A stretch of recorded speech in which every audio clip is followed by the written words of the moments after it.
सहनाववतु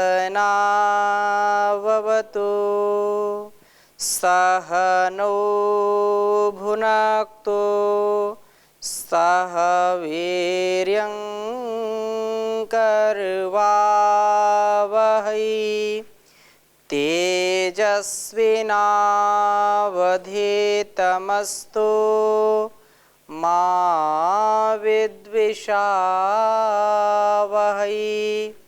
ओम शांति शांति शांति। वैदिक जीवन पद्धति में हम ऋग्वेद के प्रथम मंडल के 30वें सूक्त का स्वाध्याय कर रहे हैं और बहुत ही सुंदर चर्चा चल रही है।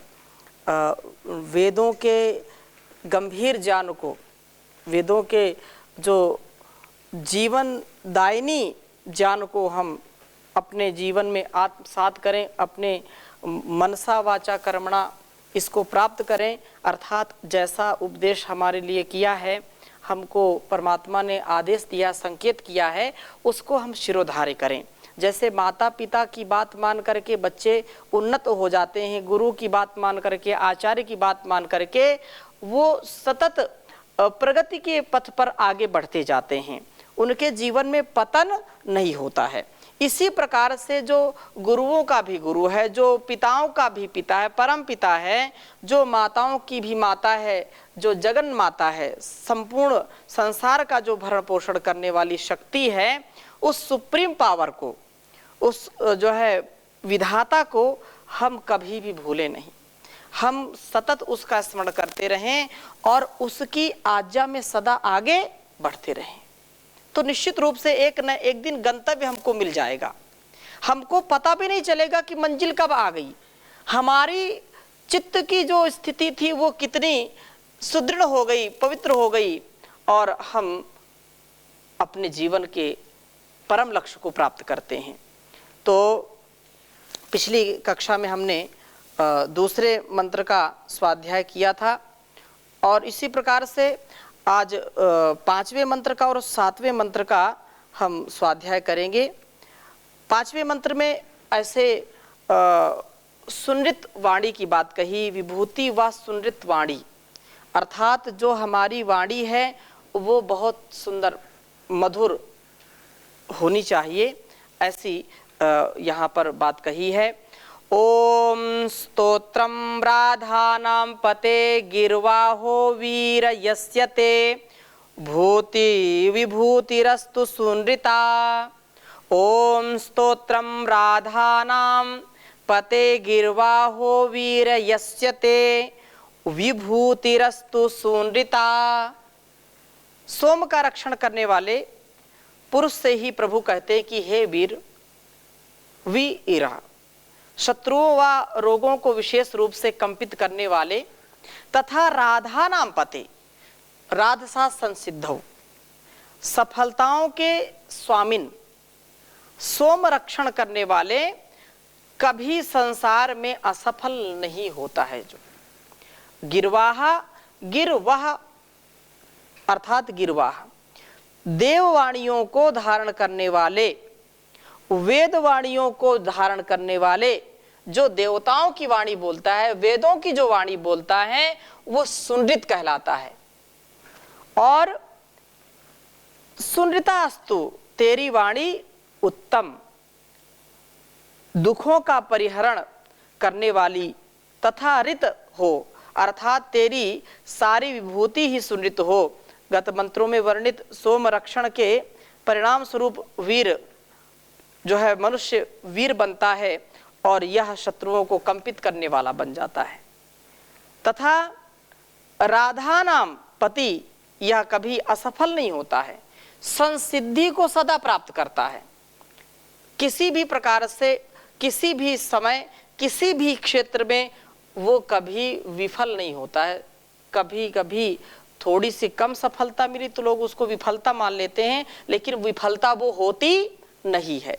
सफलता से 2-3 कदम पीछे रह गए तो भी इतनी यात्रा तो तय कर ली, तो हमको कभी भी निराश नहीं होना चाहिए। इस दृष्टि से कि परमात्मा ने जो सामर्थ्य दिया उसका सदुपयोग करके हमने यात्रा तो आरंभ की है ना। कितने लोगों ने यात्रा ही नहीं आरंभ की है। तो सफल जीवन होगा, लेकिन उसके लिए धैर्य की आवश्यकता पड़ेगी। इसी प्रकार से और कह रहे हैं कि प्रभु जो राधा नाम पति व गिरवाहस बनकर के यदि वह प्रभु स्तवन करने वाला बनता है तो इससे विभूति व सुंदरता वाणी प्राप्त होती है। इसका ऐश्वर्य विशिष्ट होता है और साथ ही सदा सुंदर वाणी का बोलने वाला होता है। विभूति इसे गर्वित नहीं कर देती, सोम इससे सौम्य बनाता है, बहुत लचीला बनाता है, पवित्र बनाता है, सुंदर बनाता है। तो सोम रक्षण से हम वीर सफल जानी बने, प्रभु स्तवन से अलग न होते हुए विभूति व सुंदरता वाणी वाले हों। सुंदरता वाणी हमारी विभूति का अलंकार बन जाए। हम किसी भी प्रकार से अपने जीवन को कलंक से बचाएं, क्योंकि संसार में जो अपयश है, जो अमर्यादा है, जो अनुशासनहीनता है, जो उच्छृंखलता है, वो बहुत बड़ा कलंक है।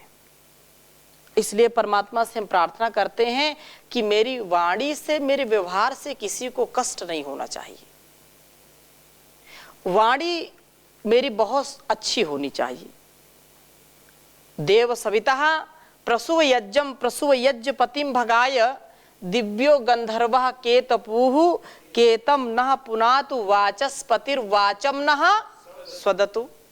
कि हे वाणियों के स्वामी, हे वाचस्पति, आप तो वाणियों के स्वामी हैं, आप मेरी रसना को, मेरी वाणी को क्या बनाइए, रसदार बना दीजिए। इसमें सदा पवित्रता हो, नीरस ना हो। हम जब किसी से बोलें तो दूसरे के हृदय में अमृत घोलें। भला किसी का कर न सको तो बुरा किसी का मत करना, पुष्प नहीं बन सकते तो फिर कांटे बनकर मत रहना। बन न सको भगवान अगर तो कम से कम इंसान बनो, तुम न कभी शैतान बनो, तुम न कभी हैवान बनो। और अगली बात क्या कही, सत्य वचन ना बोल सको तो झूठ कभी भी मत बोलो, मौन रहो तो ही अच्छा, कम से कम विष तो मत घोलो।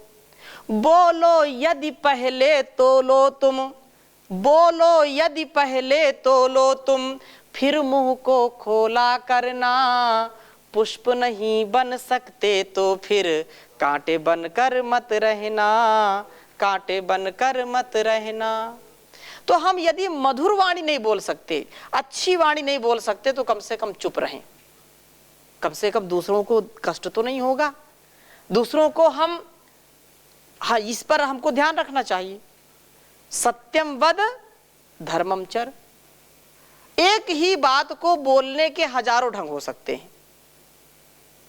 उनको डांटना भी है, कोई गलत कर रहा तो हमको गलत सहन नहीं करना है, उनको समझाना भी है, डांटना भी है, नहीं तो फिर उच्छृंखल हो जाएंगे ना सब। और कोई व्यक्ति जिम्मेदार है तो जिम्मेदार व्यक्ति को तो बोलना पड़ेगा। तो जिम्मेदार व्यक्ति को बोलकर जो बोलेगा तो उसमें भी ऐसा बोले कि ज्यादा उसको कठोरता ना लगे। लेकिन अब कई ऐसे होते हैं कि बार बार बोलने पर, प्रेम प्रेम से बोलने पर भी वो सुनते नहीं, तो और कठोर बोलना पड़ता है। ऐसी स्थिति में भी हमको विवेक पूर्वक, ज्ञान पूर्वक, विभूति है ये हमारी वाणी, क्या हमारी विभूति है, हमारा आभूषण है, इसलिए हम इसको सुंदर वाणी बोलें, अच्छा जो है वचन बोलें। इसलिए भर्तरी कहते हैं क्या, केयूराणि न भूषयन्ति पुरुषम, हारा न चंद्रोज्ज्वला, न स्नानं न विलेपनं न कुसुमं, नालंकृता मूर्धजा, वाण्येका समलंकरोति पुरुषं या संस्कृता धार्यते क्षीयन्ते खलु भूषणानि सततं वाग्भूषणं भूषणं वाग्भूषणं भूषणं। भर्तृहरि कहते हैं कि वाणी सबसे बड़ा आभूषण है हमारा, और वही ये वेद मंत्र कहता है विभूति है। वाणी क्या है? हमारी विभूति है, हमारा आभूषण है, हमको प्रकाशित करने वाला है। और वाणी का दुरुपयोग नहीं करना चाहिए। वाणी हम सदा अच्छी बोले, सच्ची बोले। सत्यम व धर्मम चर, सत्यम ब्रूयात प्रियम ब्रूयात। सत्य बोलो लेकिन प्रिय बोलो। तो ये और सारे आभूषण जो हार हैं, जो सोना चांदी है, हीरा मोती, कोई भी कुछ भी धारण कर ले, वो सब क्षीण हो जाते हैं। लेकिन पुरुषों का अर्थात जो मनुष्य हैं, उनको सबसे यदि महत्व की बात बताई जाए तो वो सबसे बड़ी महत्व की बात वाणी, क्योंकि तुरंत ये हमको जो है प्रभावित करती है, हमको प्रकाशित करती है। इस प्रकार से इस बात को कहा है। और अगला मंत्र बहुत ही सुंदर है, शक्ति वर्धन, अर्थात हम शक्ति को बढ़ाने वाले हों। हमारा शक्ति का सामर्थ्य सतत बढ़ता रहे, और वो प्रभु हमारी शक्ति को बढ़ाने वाले हैं, क्योंकि सब में शक्ति वही देते हैं। तो इस मंत्र को हम लिखेंगे, बहुत सुंदर मंत्र, सरल भी है, आप स्मरण भी कर लेना इसको। ओम योगे योगे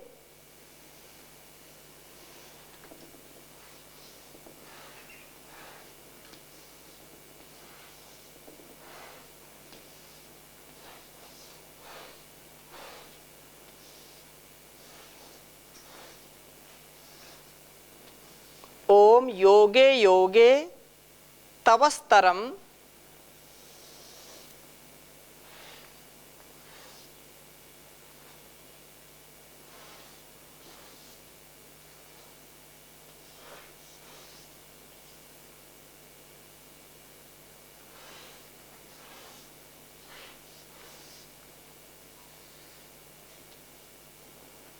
योगे योगे तवस्तरम वाजे वाजे हवा महे।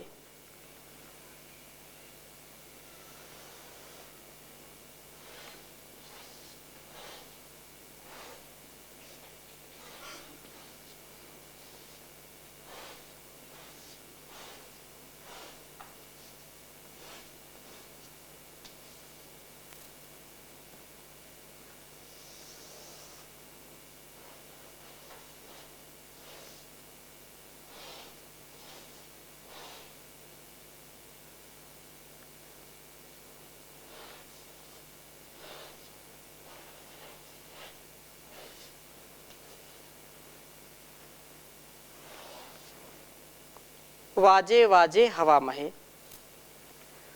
सखाय इंद्रमूतये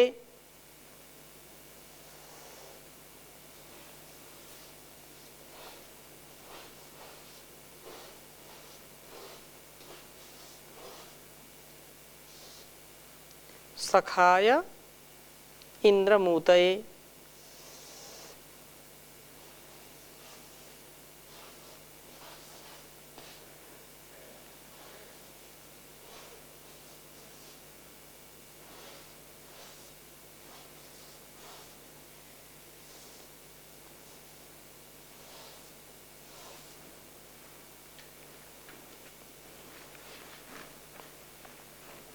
उच्चारण करेंगे। ओम योगे योगे तवस्तरम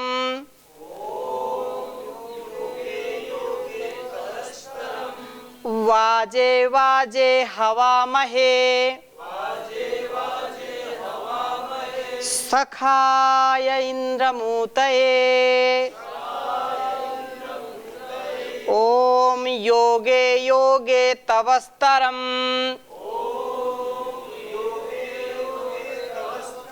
वाजे वाजे हवा महे सखाय इंद्रमूतये। बहुत ही सुंदर वेद मंत्र है। कहा कि शक्तिवर्धन योगे योगे तवस्तरम, अर्थात योगे योगे प्रत्येक मेल होने पर, अर्थात जितना जितना प्रभु के निकट हम जाते हैं, प्रभु से जितना जितना हमारा मेल होता जाता है, मेल बढ़ता जाता है, उतना उतना तवस्तरम, उतना उतना ही हमारे बलों को वो बढ़ाने वाले होते हैं। अर्थात वो हम सामर्थ्य प्राप्त कर लेते हैं जो प्रभु की सन्निधि में मिलता है। और जो लोग उससे मेल नहीं करते, उससे प्रेम नहीं करते, उसकी शरणागति को प्राप्त नहीं होते हैं, प्रभु की जो है भक्ति नहीं करते हैं, उनका सामर्थ्य धीरे धीरे क्षीण हो जाता है, उनका सामर्थ्य धीरे धीरे घट जाता है। और जो उससे प्रेम करते हैं, उसकी भक्ति करते हैं, उसकी स्तुति प्रार्थना उपासना करते हैं, उनका मनोबल, उनका शरीर बल, उनका आत्मबल धीरे धीरे क्या होता है, बढ़ने लगता है और वो बढ़ जाता है। इसलिए प्रभु हमारी उतनी शक्ति को बढ़ाते हैं और उस प्रभु को वाजे वाजे उस शक्ति की प्राप्ति में जो है वो प्रभु उस परमात्मा की उस शक्ति की प्राप्ति के निमित्त हवा में हम उसको पुकारते हैं। अर्थात परमात्मा हमको शक्ति प्रदान करे, इसलिए हम उसका गुणगान करते हैं, उसको बुलाते हैं। और सब शक्तियों के स्रोत वही हैं, प्रभु ही सब शक्तियों के स्रोत हैं। अतः यह हमारा कर्तव्य है कि हम उसी को पुकारें। जितना जितना हमारा प्रभु से मेल होगा, उतनी उतनी हमारी शक्ति बढ़ेगी। प्रत्येक शक्ति की प्राप्ति के लिए हमें प्रभु को ही पुकारना है, प्रभु से ही हमारी शक्ति का जो है स्रोत है, प्रभु की शक्ति हमारी शक्ति को बढ़ाती है। और सखायः, प्रभु के मित्र बनकर के ऊतये, रक्षा के लिए हम इंद्रम उस परम ऐश्वर्यशाली प्रभु से प्रार्थना करते हैं। प्रभु रक्षण करने वाला है तो संसार का कोई भी व्यक्ति हमारा अहित नहीं कर सकता है। जाको राखे साइया मार सके ना कोई, मारने वाला है भगवान, बचाने वाला है भगवान। ऐसा हम सुनिश्चित करते हैं, अर्थात हमको किसी से भय नहीं रहता है। प्रभु रक्षण करने वाले हैं तो हमारा कोई कुछ भी बिगाड़ नहीं सकता। और प्रभु का संरक्षण, उनका रक्षण हमको प्राप्त ना हो तो संसार में कोई बचाने वाला भी नहीं है, संसार में कोई हमको बचा नहीं सकता है। इसलिए इस बात को हमको समझ लेना चाहिए।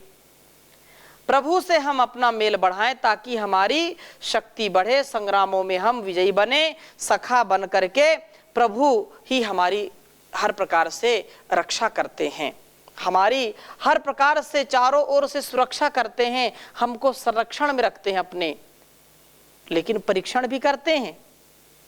खरी कसौटी में पहले तोलते हैं और जो उस खरी कसौटी में खरा उतरता है, परमात्मा फिर उनको इतना देता है कि मेरी झोली छोटी पड़ गई रे, इतना दिया मेरे दाता।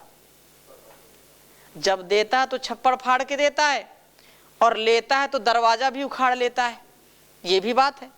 कहने का आशय क्या है कि जब वह सहारा देता है बेसहारों को तो संसार में वो बलवान बन जाता है, बुद्धिमान बन जाता है, जानवान बन जाता है, मेधा से परिपूर्ण हो जाता है।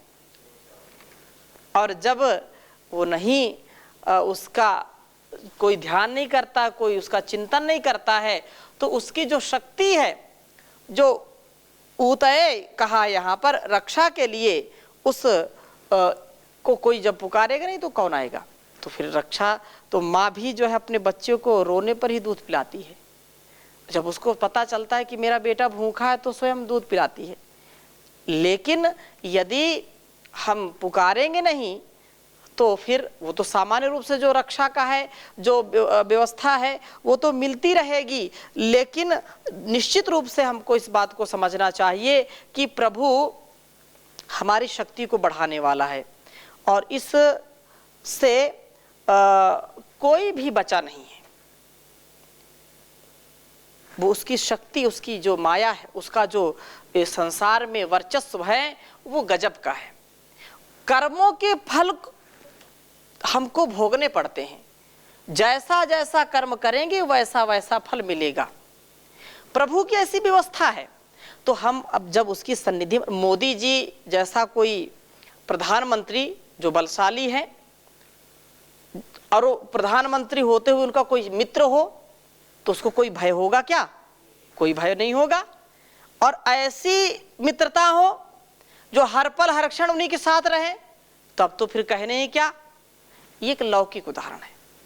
ऐसे ही वो तो एक संसार में रहने वाले सांसारिक व्यक्ति हैं, लेकिन अगर कोई उस परमात्मा जो सारे संसार का कर्ता हर्ता जो है, कर्ता धर्ता हर्ता है, उससे यदि किसी की मित्रता हो जाए तो है क्या संसार में, पूरी पृथ्वी में है क्या कोई उसके टक्कर का?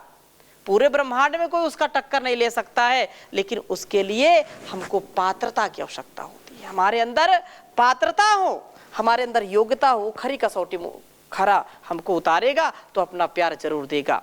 इसलिए कहते हैं, अजब तेरी लीला अजब तेरी माया, यह संसार कैसा है अद्भुत बनाया। अजब तेरी लीला अजब तेरी माया, यह संसार कैसा है अद्भुत बनाया। कोई दूध माखन मलाई उड़ाए, कोई पेट खाली करे हाय हाय। किसी ने पिए आंसू और गम है खाया, यह संसार कैसा है अद्भुत बनाया। कोई आसमां पर उड़ा जा रहा है, कोई बोझ सिर पर लिए आ रहा है। हो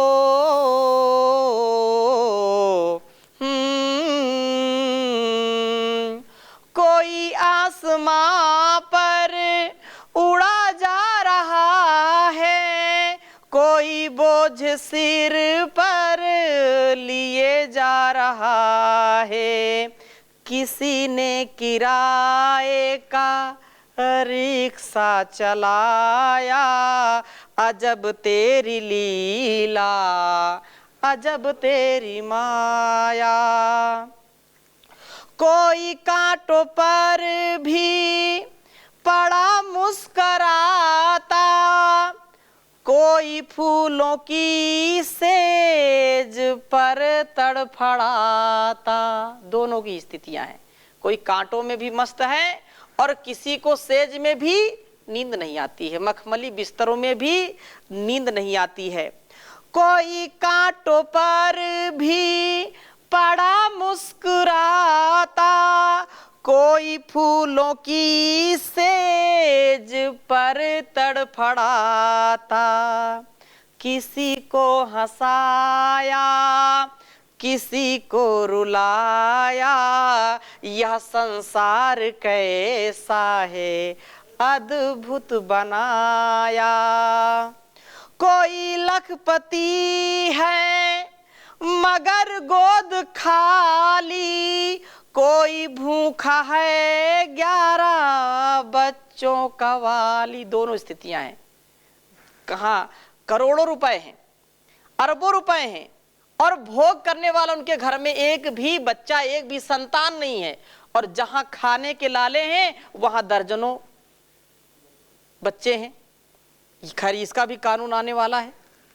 हाँ, तो नहीं पूछता कोई अपना पराया, अजब तेरी लीला, अजब तेरी माया।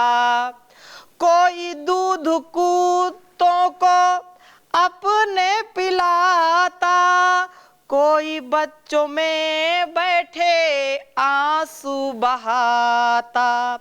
न 2 दिन परिवार ने है अन्न खाया, यह संसार कैसा है अद्भुत बनाया। और अगली बात अंतिम पंक्तियों में पूरा निचोड़ है। तेरा न्याय मेरे प्रभु जी अटल है, सभी को यहाँ मिलता कर्मों का फल है। हो